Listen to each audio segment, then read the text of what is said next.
Trust in relationships takes years to build and seconds to destroy. And this is particularly evident in a relationship which involves the role of a healthcare professional and a patient, where trust is really the cornerstone and the basis of everything. Unfortunately, these days, that has been on the brink of really shaking and crumbling by the day. So in this video, I'm going to cover some of the reasons why patients overall across the world are losing faith and trust in healthcare professionals in general. Welcome to my channel, everybody. Thank you very much for joining me and for the positive feedback and the engagement that I'm getting on this channel and my content on LinkedIn so far. For those who don't know me, my name is Shweta. I am the founder of Healthy Dynamics.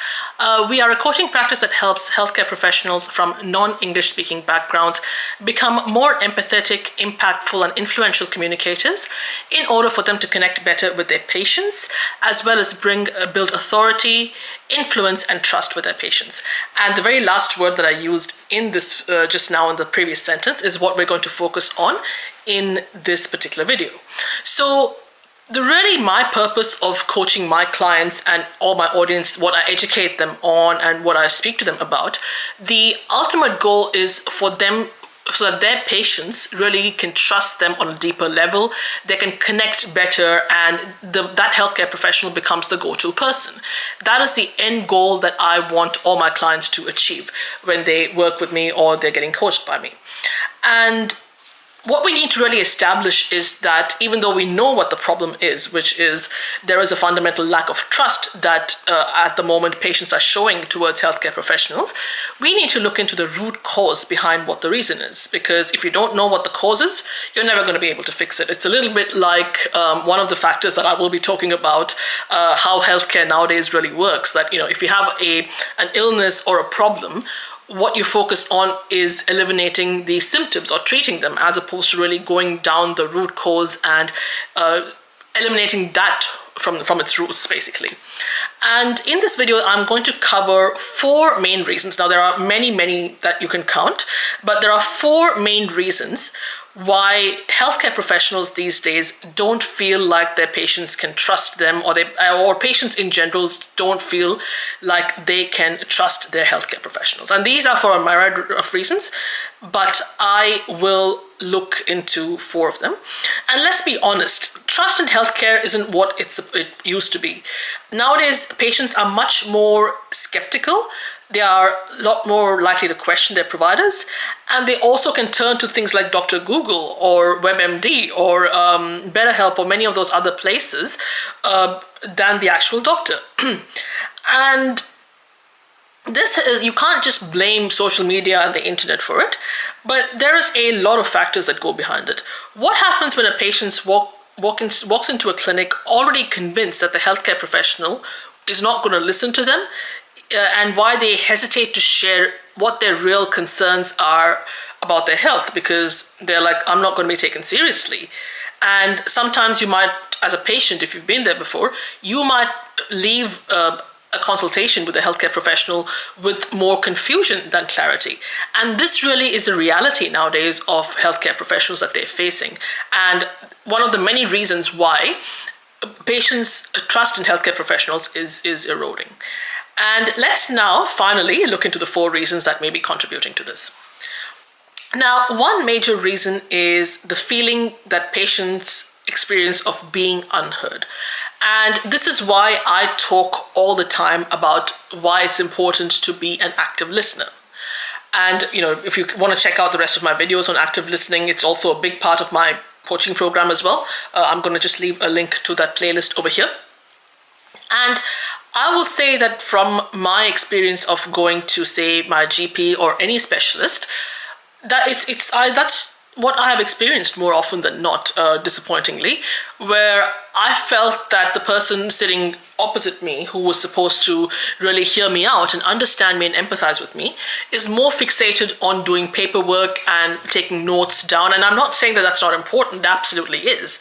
But I felt that I was not really getting the attention and the concentration that I deserved as a patient who was quite vulnerable in that frame of mind. And that can be very off-putting for a lot of patients when they walk through the door to a place where they're looking for answers and solutions, and in response, they're just getting like they're not taken seriously and they're not being heard and things like that. Number 2 is the concept of medical gaslighting and dismissal. And this, unfortunately, is a very common problem. Patients, more often than not, feel dismissed. Now, for example, a patient might say to you, I knew something was wrong, but my doctor said that it was all in my head. That is a very classic example of medical gaslighting. And I also have a playlist and a bunch of videos which I'll link up over here, where I talk about this concept in much more detail. So for example, when you say one of my videos where I've talked about, which I made last year, where women who are undergoing menopause and they want to, they go to their OBGYN or even their GP for some solutions, that's what they get told of more often than not, that this is all in your head. And that again stems from menopause as a concept itself is not, it's only an up and coming area now. Not about 5-6 years ago, the awareness and education on menopause was not as much as what it is now. And that's why I'm in particular a big advocate of healthcare professionals across the board really training themselves well on women's reproductive health in general, but particularly women who undergo menopause and perimenopause, and I speak a lot about that on my videos. But that is a classic example. Now, another one that I can think of is I can speak from my experience as a child-free woman and all the other friends of mine who are child-free by choice. When they want to get themselves sterilized permanently so that they never have to worry about an accidental pregnancy, this is what they experience, unfortunately, when they go to an OBGYN. And this is regardless of whether you're a man or a woman, whether the doctor in consultation has kids or not.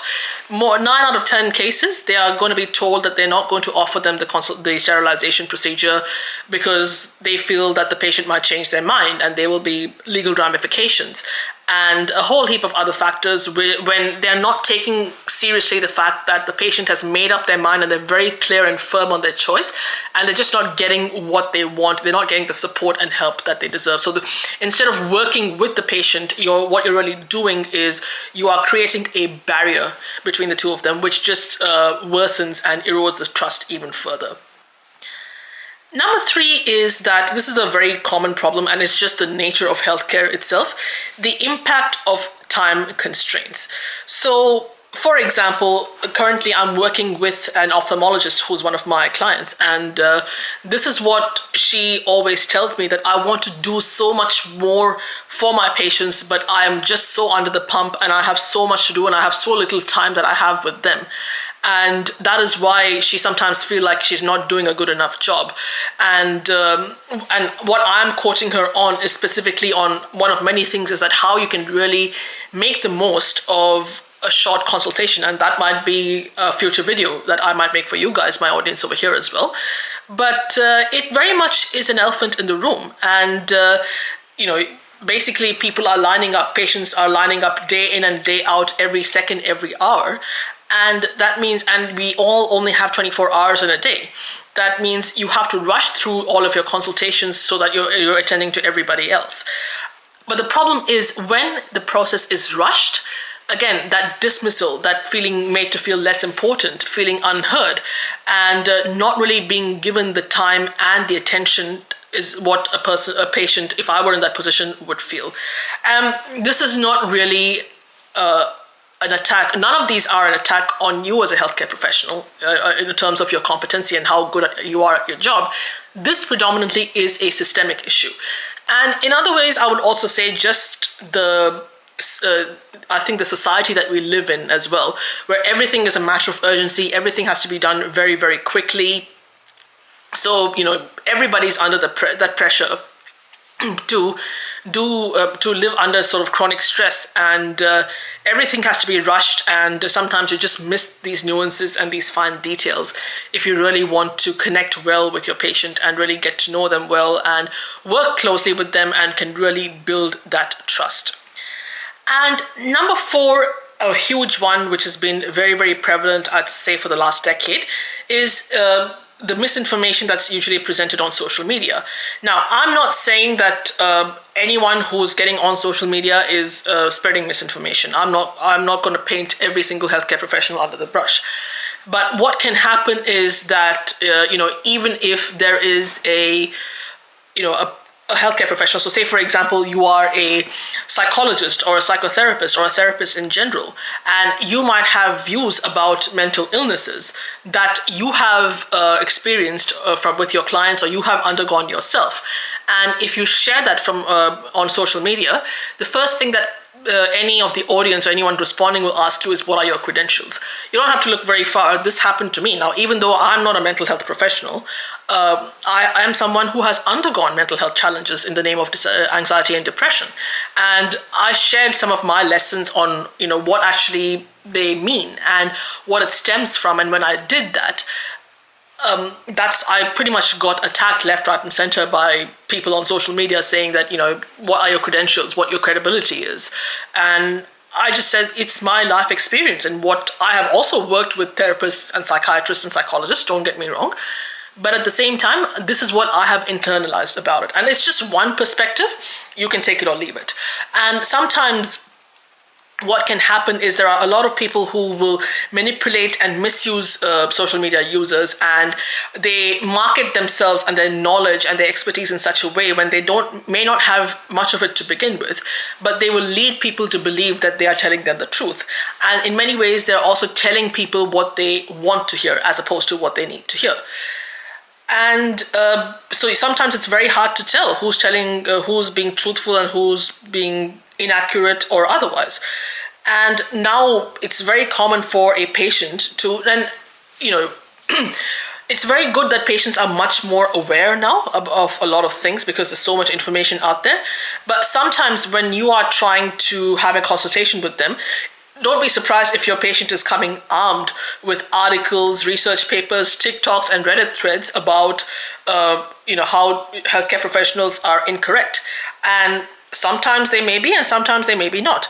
So instead of dismissing these concerns, what a healthcare professional can do is engage with them in a positive way and really show that we can work on how you can work on this together.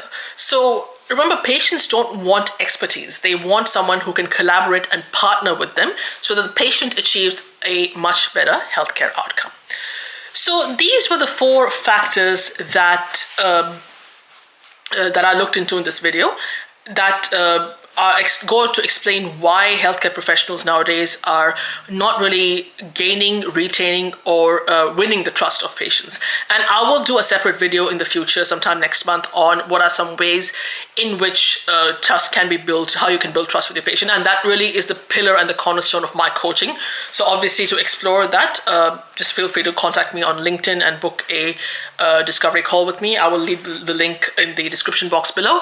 To check out the rest of my videos, which I post every week, make sure that you hit the subscribe button, the notification bell, and send this video a like if you like it. And as always, thank you very much for your time, attention, and presence, and I shall see you next week.